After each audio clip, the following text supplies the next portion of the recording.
સ્તવન કરું, સ્તવન કરું, સ્તવન કરું ઈસુ તારું. વચન સુણીને ગ્રહણ કરું સહુ, તેને પંથે ચાલું. સ્તવન કરું, સ્તવન કરું, સ્તવન કરું ઈસુ તારું. કેમ છો મિત્રો? ફરી એકવાર આજના સ્તવન બાઇબલ અભ્યાસમાં આપનું હાર્દિક સ્વાગત કરું છું. મિત્રો, આજના અભ્યાસમાં આગળ વધતા આપણે બીજો તિમોથી તેનો 4થો અધ્યાય અને 1 થી 5 કલમો જોઈશું. મિત્રો, આ પાંચેય કલમોમાં પાઉલ તિમોથીને શુભ સંદેશ વિશે સૂચનાઓ આપે છે અને શુભ સંદેશ પ્રગટ કરવા માટેની ગંભીર જવાબદારી પણ સોંપે છે. મિત્રો, અમને આશા છે કે આજનો અભ્યાસ આપના માટે અને આપના પરિવાર માટે ખૂબ ઉપયોગી બની રહેશે. તો ચાલો દેવના સેવકને શાંતિથી સાંભળીએ.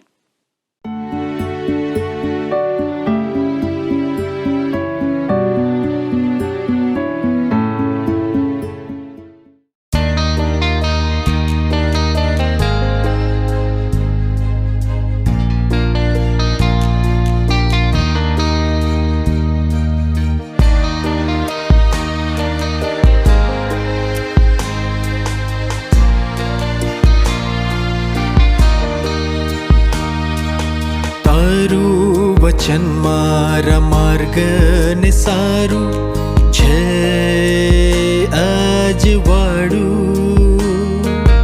તારું વચન મારા આત્માને સારું બળ દેનારું. તારા વચનના સર્વ ખુલાસા આજે તું પ્રગટા. તારા વચનના સર્વ મર્મોને આજે તું સમજા. તારું વચન બતાવ. તારું વચન મારા માર્ગને સારું છે અજવાળું.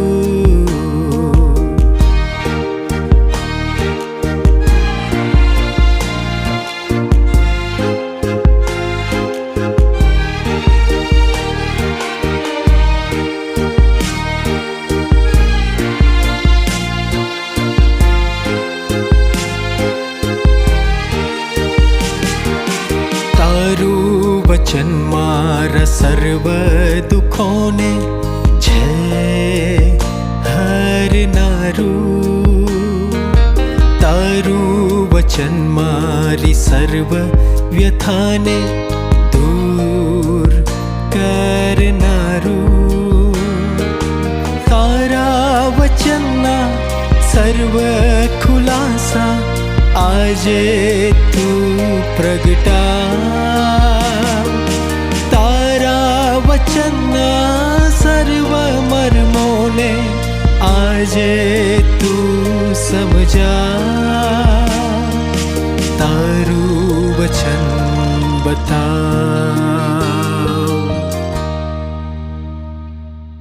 પ્રિય દર્શક મિત્રો, સ્તવન કાર્યક્રમ મારફતે આપને મળીને મને ખૂબ આનંદ થાય છે.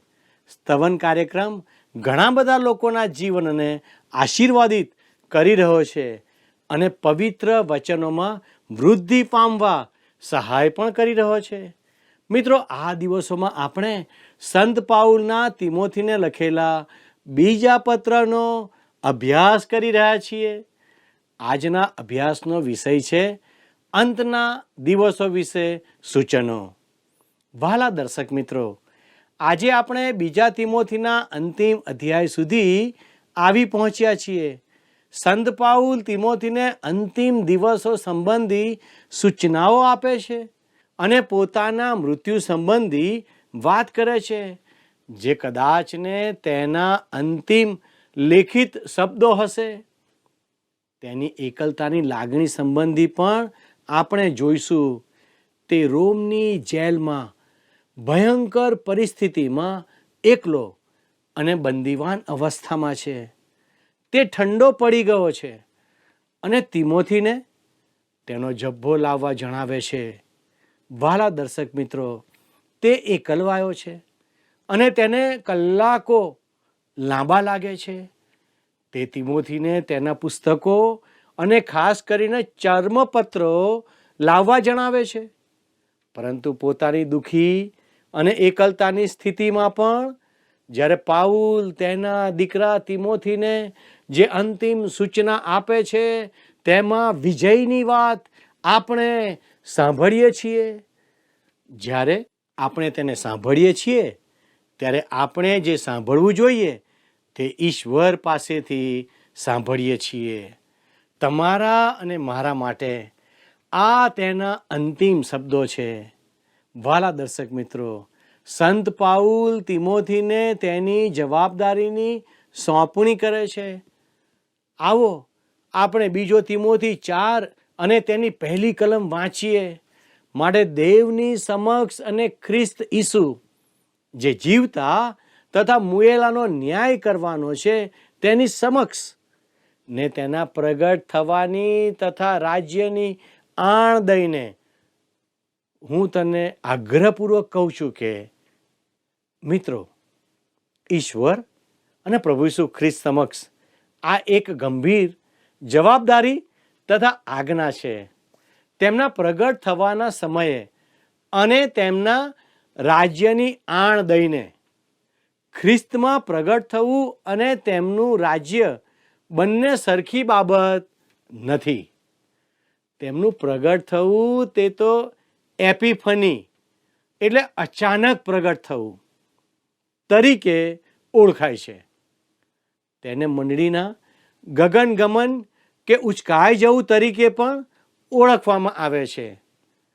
તેમનું રાજ્ય એ સૂચવે છે કે જ્યારે ખ્રિસ્ત તેમના રાજ્યની સ્થાપના કરવા પૃથ્વી પર પાછા આવશે ત્યારે 2 વખત તેઓ ન્યાય કરવાનું કાર્ય કરશે. પ્રથમ વખત જ્યારે તેઓ તેમના પોતાના લોકને આ જગતમાંથી લઈ લેશે ત્યારે, તેમજ બીજી વાર જેઓ મહાવિપત્તિ કાળમાં પ્રભુ તરફ ફરશે ત્યારે તેમનો પણ ન્યાય કરશે.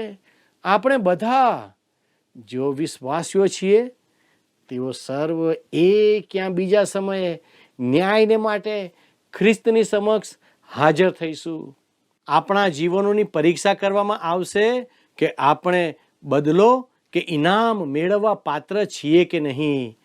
આ હકીકતના પ્રકાશમાં સંત પાઉલ જણાવે છે, ઓ તિમોથી, તારે તારા જીવનનો ન્યાય કરાવવા ખ્રિસ્તની સમક્ષ ઊભા રહેવું પડશે.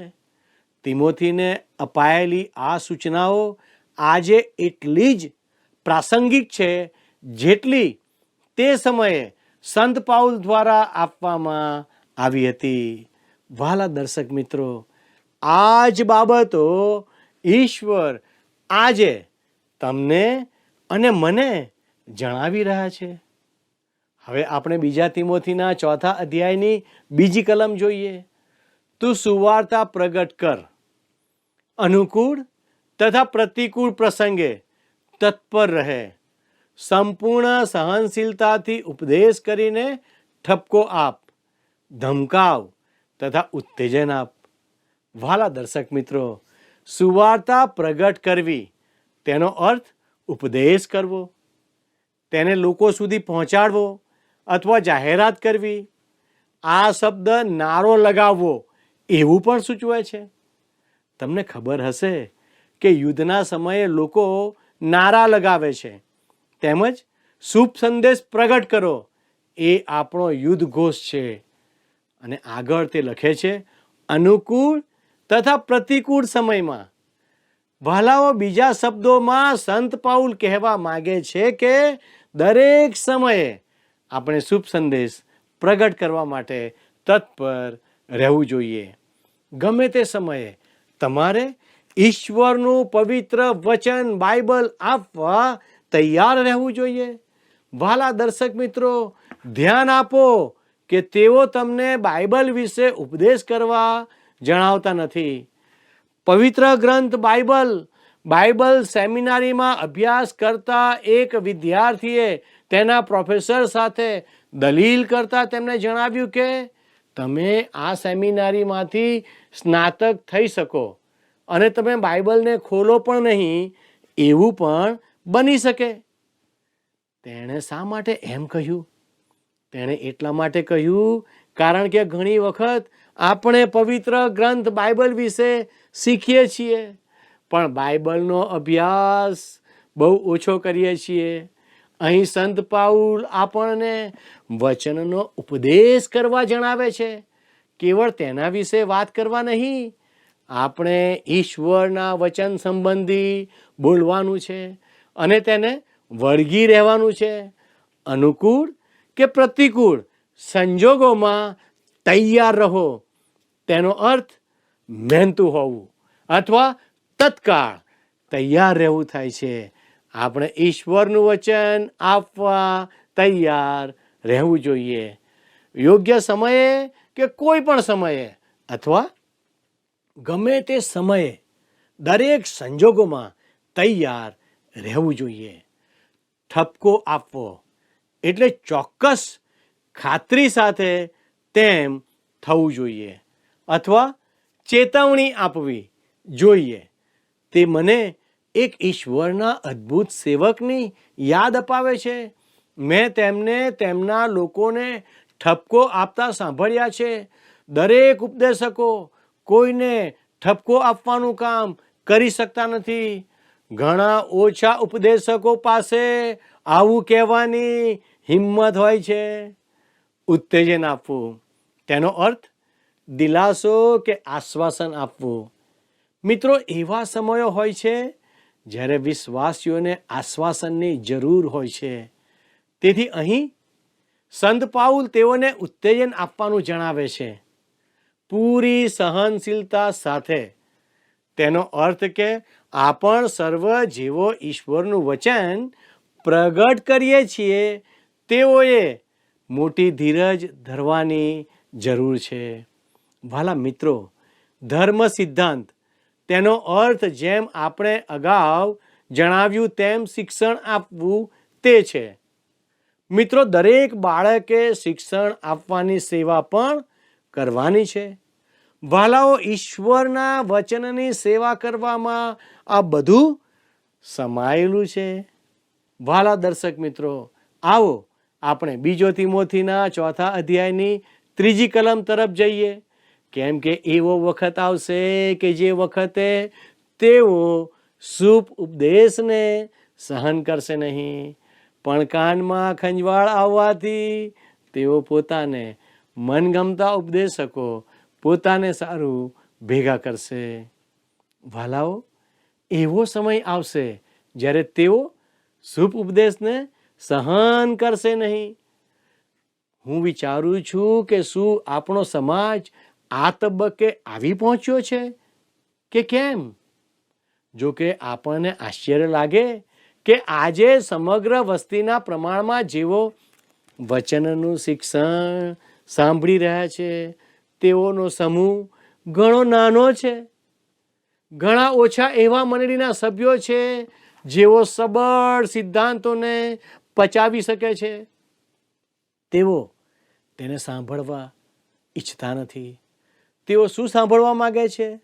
સંત પાઉલ જણાવે છે કે કાનમાં ખંજવાળ આવવાથી તેઓ પોતાને મનગમતા ઉપદેશકો પોતાને સારું ભેગા કરશે. ડૉક્ટર મેરવિન આર વિન્સેન્ટ નવા કરાર અંગેના તેમના શબ્દ અભ્યાસમાં તેનો અર્થ સમજાવતા કહે છે, કેટલાક શિક્ષકો જે અસ્થિર વિશ્વાસના સમયોમાં સંશયવાદ અને ધાર્મિક બાબતોમાં કેવળ અટકળો જ પેદા કરશે. જેમ મિસરમાં માખીઓના ટોળા ઉભરાયા હતા તેમ તેઓ શ્રોતાઓ માટે મનગમતા ઉપદેશકોને આમંત્રિત કરે છે, જેથી લોકોને આરાધના કરવા માટે પ્રતિમા ઘડનાર તૈયારીમાં મળી જાય. વાલા દર્શક મિત્રો, આ બધું આજે ખરેખર સાચું છે?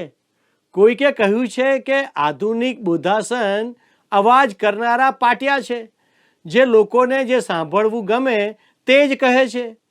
ભાલા મિત્રો, ડૉક્ટર વિન્સેન્ટ કેટલાક શિક્ષકોને ખજવાળ લાવનાર અને ગલીપચી કરાવનાર તરીકે વર્ણવે છે. તે કહે છે, જેમ આપણે થિયેટરમાં આનંદ માટે અને જુદા જુદા અવાજો દ્વારા આપણા કાનને આનંદ પમાડવા જઈએ છીએ, તેમ કેટલાક લોકો માત્ર સાંભળવા જ આવે છે, શીખવા માટે નહીં. વહાલા દર્શક મિત્રો, આપણા સમયનું કેવું આ ચિત્ર છે! કેમ કોઈકે કહ્યું છે, આજે કેટલાક લોકો દેવળમાં જાય છે પણ ઉપદેશ સાંભળવા નહીં. બીજા શબ્દોમાં, તેઓ દેવળમાં જઈને ઈશ્વરનું વચન સાંભળવા ઈચ્છતા નથી, પણ તેઓ તેનો પર્યાય શોધે છે. મંડળીમાં પણ અમુક લોકો નવીનતા અને મનોરંજન ઈચ્છે છે. જે માણસ સામાન્ય રીતે બાઇબલ ઉઘાડે છે તેનો નકાર કરવામાં આવે છે, જ્યારે છીછરું ધાર્મિક મનોરંજન કરાવનાર પ્રખ્યાત બની જાય છે. મિત્રો, કલમ 4 દર્શાવે છે કે ખંજવાળ લાવનાર કાન બહેરા બની જશે, કેમ કે લોકો સત્યથી મુખ ફેરવી લે છે અને માણસે ઘડી કાઢેલી દંતકથાઓ પર વિશ્વાસ કરે છે. વાલા દર્શક મિત્રો, હવે આપણે બીજો તિમોથી 4:4 જોઈએ. ત્યાં આ પ્રમાણે નોંધવામાં આવ્યું છે, તેઓ સત્ય તરફ આડા કાન કરશે અને કલ્પિત વાતો તરફ ફરશે. તેનો અર્થ કે સત્યથી ફરી જશે અને કંઈક નવીન બાબત જે તેમને મનોરંજન આપે તે તરફ જશે. વહાલા દર્શક મિત્રો, હું એક એવા મિત્રને જાણું છું કે જેઓ પ્રથમ વખત કેલિફોર્નિયા ગયા હતા. ત્યારે સ્વર્ગસ્થ ડૉક્ટર આર્નોસી ગેબેલિયન, ઈશ્વરના મહાન સેવક અને અદ્ભુત શિક્ષક, પાદેસદેનામાં શિયાળો ગાળવા માટે આવ્યા હતા. તેમને તેઓ મળ્યા હતા. તેમણે તેમને પૂછ્યું કે તમને કેલિફોર્નિયા કેવું લાગ્યું? ત્યારે તે મારા મિત્રએ જવાબ આપ્યો, મને અહીં ગમે છે, પણ એ બાબત રસપ્રદ છે કે જો હું પ્રકટીકરણ વિશે શીખવું તો મને એ મંડળી જેવું લાગે. વહાલા મિત્રો, તે ભાઈ જણાવે છે કે જો હું રોમનોના પત્રનો અભ્યાસ કરું તો ખરેખર ચર્ચ ખાલી જણાય. મેં તે ભાઈની સાથે વાત કરતા જોયું કે એવા પણ લોકો છે જેઓ એ જાણવા વક્તા પાસે અહીં સુધી દોડી આવશે કે પ્રકટીકરણમાં ઘોડાની પૂંછડીમાં કેટલા વાળ છે. પછી તે મિત્રને તેમણે પૂછ્યું કે તમે તમારી ધર્મ સેવા દરમિયાન એવી ઘણી વ્યક્તિઓને મળશો જેઓ ખ્રિસ્તમાં જેટલો રસ ધરાવે છે તેના કરતાં ખ્રિસ્ત વિરોધીમાં રસ ધરાવનાર હશે. વહાલા દર્શક મિત્રો, કાનમાં ખંજવાળ લાવનાર લોકોનો મોટો વર્ગ છે. તેઓ આવી વિચિત્ર અને નિરર્થક વાતો સાંભળવા જાય છે. તેઓ મનોરંજન પામવા ચાહે છે, પણ ઈશ્વરના વચન પર ધ્યાન આપવા ઈચ્છતા નથી. ઘણા લોકોને ઈશ્વરના વચન સંબંધીનો ઉપદેશ સાંભળવું ગમતું નથી, પણ જ્યારે તેઓ તે ધ્યાનથી સાંભળે છે ત્યારે તેઓને ખબર પડે છે કે તેમના માટે તે સારું છે. કેટલાક લોકો એવા પણ છે જેઓ વચન સાંભળે તો છે પણ તરત જ તેને ભૂલી જાય છે. વહાલા દર્શક મિત્રો, હવે બીજો તિમોથી 4:5 શું કહે છે તે સાંભળો. પરંતુ તું સર્વ બાબતોમાં સાવધ રહે, દુઃખ સહન કર, સુવાર્તિકનું કામ કર, તારું સેવા કાર્ય પૂર્ણ કર. સુવાર્તિકના કાર્યનો તે વખતે જેવો અર્થ હતો તે આજે પણ છે. પાઉલ સુવાર્તિક મુસાફરી કરનાર હતો, એક શિક્ષક હતો અને એક મિશનરી પણ હતો. સંત પાઉલ તે અર્થમાં એક સુવાર્તિક હતો. હવે તે તિમોથીને કહે છે, તારે સુવાર્તિકનું કાર્ય કરવાનું છે, જે તેણે પ્રેરિત પાઉલની સાથે રહીને કર્યું હતું. દુઃખ સહન કર એમ કહીને સંત પાઉલે તિમોથીને ચેતવણી આપી હતી કે તેણે અંતિમ દિવસોમાં ઈશ્વરનું વચન પ્રગટ કરતા મુસીબતોનો સામનો કરવો પડશે. વાલા દર્શક મિત્રો, શુભ સંદેશનો પ્રચાર કરવામાં સંત પાઉલે ઘણી મુશ્કેલીઓનો સામનો કર્યો. તેણે દુઃખ સહન કર્યું અને તકલીફો પણ વેઠી, પણ ઈશ્વરે તેને જે સેવા કાર્ય સોંપ્યું હતું તે પૂરું કરવા માટે તેણે સંપૂર્ણ પ્રયત્ન કર્યો. વાલા મિત્રો, ઈશ્વરે આપણને પણ આ કાર્ય સોંપ્યું છે. શું આપણે તે કરવા તત્પર છીએ? શું આપણે ઈશ્વરના માટે દુઃખ સહન કરવા તૈયાર છીએ? વાલા દર્શક મિત્રો, ઈશ્વરે આ બહુ મોટી જવાબદારી આપણા જીવનમાં આપી છે. આવો ઈશ્વરને આપણું સમર્પણ કરતા પ્રાર્થના કરીએ. વાલા પ્રભુજી, અમે તમારો આભાર માનીએ છીએ, કારણ કે તમે અમને અદ્ભુત કાર્ય સોંપ્યું છે. તમારા વચન પ્રમાણે જીવન જીવવાને માટે અમને મદદ કરો. તમારું વચન વાંચવાને માટે અમને સહાય કરો. તમારા વચનનો અભ્યાસ કરવાને માટે અમને મદદ કરો. અને દેવ, તમારું વચન બીજાઓને શીખવવા માટે તમારી કૃપા અમારા પર લાવો. પ્રભુ, આજે અમે અમારા દરેક દર્શક મિત્રોને માટે તમારી કૃપા માગીએ છીએ. અમારા દરેક દર્શક મિત્રોને તમે સંભાળો અને તમારી કૃપામાં રાખો. અમારી આ પ્રાર્થના ઈસુના નામમાં માગીએ છીએ. આમેન.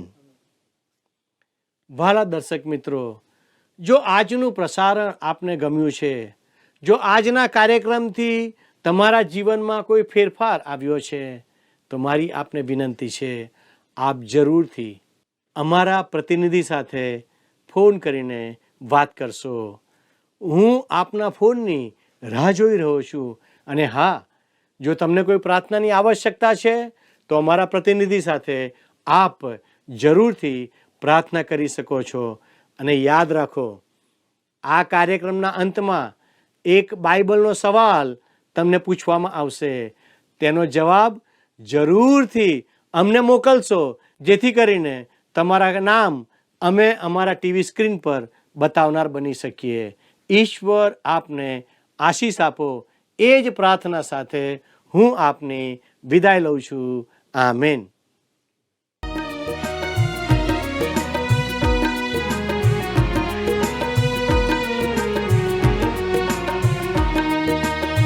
તોફાનોમાં સાથે રહેનારો છે મારો પ્રભુ, મારી સાથે છે. તોફાનોમાં સાથે રહેનારો છે મારો પ્રભુ, મારી સાથે છે. મૃત્યુની છાયા તણી ખીણમાં, મૃત્યુની છાયા તણી ખીણમાં મારો પ્રભુ મારી સાથે છે. તોફાનોમાં સાથે રહેનારો છે મારો પ્રભુ, મારી સાથે છે.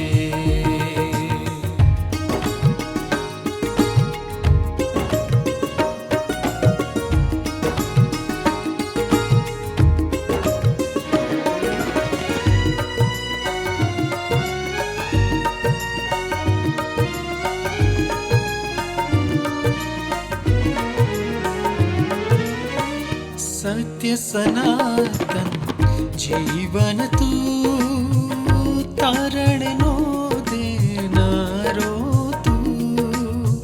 સત્ય સનાતન જીવન તું, તારણનો દેનારો તું. ખોવાયેલાનો શોધનારો છે, દુઃખિત મનનો સહારો છે. તોફાનોમાં સાથે રહેનારો છે મારો પ્રભુ, મારી સાથે છે.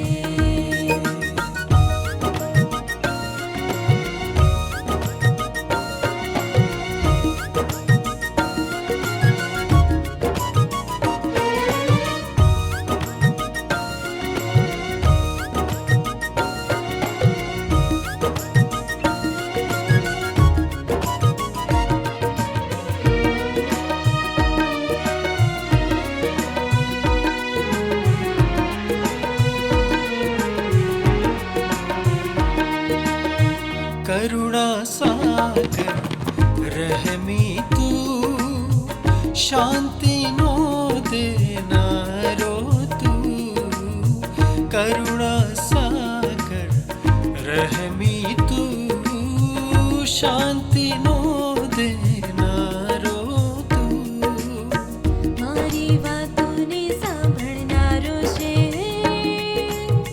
મારા પ્રશ્નોનો ઉત્તર છે. તોફાનોમાં સાથે રહેનારો છે, મારો પ્રભુ મારી સાથે છે. તોફાનોમાં સાથે રહેનારો છે, મારો પ્રભુ મારી સાથે છે.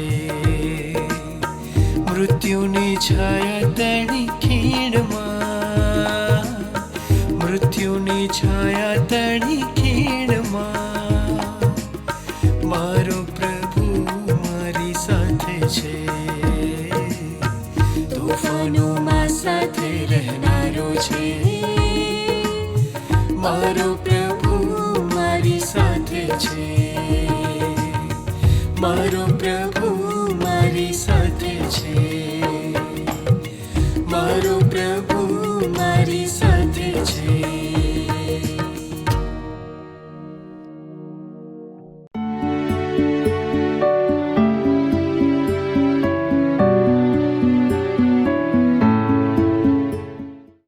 પ્રિય મિત્રો, સંત પાઉલ તિમોથીને ચેતવણી આપવાનું ચાલુ રાખે છે અને સાથે તે કેટલીક સૂચનાઓ પણ આપે છે.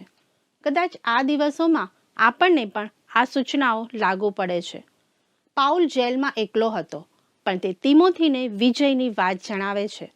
આપણા જીવનમાં ગમે તેટલી અઘરી પળો કે મુશ્કેલીઓ આવે તો પણ શુભ સંદેશ આપવાનું કામ ચાલુ જ રાખવાનું છે. ઘણા એવા પણ લોકો હશે કે જેઓ તેને સાંભળશે નહીં અને ઘણા મશ્કરી પણ કરશે, પણ તેમ છતાં આપણે આપણું કામ જે ઈશ્વરે આપણને સોંપ્યું છે તે કરવાનું ચાલુ જ રાખવાનું છે. કદાચ તમને એમ થશે કે આપણે શા માટે દુઃખ સહન કરીને કે મુશ્કેલી વેઠીને શુભ સંદેશ પ્રગટ કરીએ, પણ હું તમને કહું છું કે આપણા દરેકના પાપો માટે ઈસુ ખ્રિસ્તે દુઃખ સહન કર્યું છે, એટલા માટે કે આપણે સ્વર્ગમાં ઈશ્વરની સાથે સદાકાળ માટે રહીશું. શું આપના માટે આ એક આશીર્વાદ નથી? મિત્રો, આજનો પ્રશ્ન છે, પાઉલ કયા શહેરમાં જેલમાં હતો? એ રોમમાં, બી ઇઝરાયલમાં, સી મિસરમાં અને ડી સાયપ્રસમાં. મિત્રો, ગત પ્રશ્નનો જવાબ છે બી લુસ્ત્રા. પ્રિય મિત્રો, જો અમારા આજના પ્રસારણ મારફતે ઈશ્વરે તમારી સાથે વ્યક્તિગત વાત કરી છે તો આપના પ્રતિભાવો અમને ચોક્કસ જણાવતા રહેશો. અમારો સંપર્ક નંબર છે 94 29 37 56 10 9429375610. આજના પ્રશ્નનો જવાબ પણ આ નંબર ઉપર અવશ્ય મોકલી આપશો. આભાર. શું તમને આ કાર્યક્રમ ગમ્યો? અત્યારે જ અમને મિસ કોલ કરો.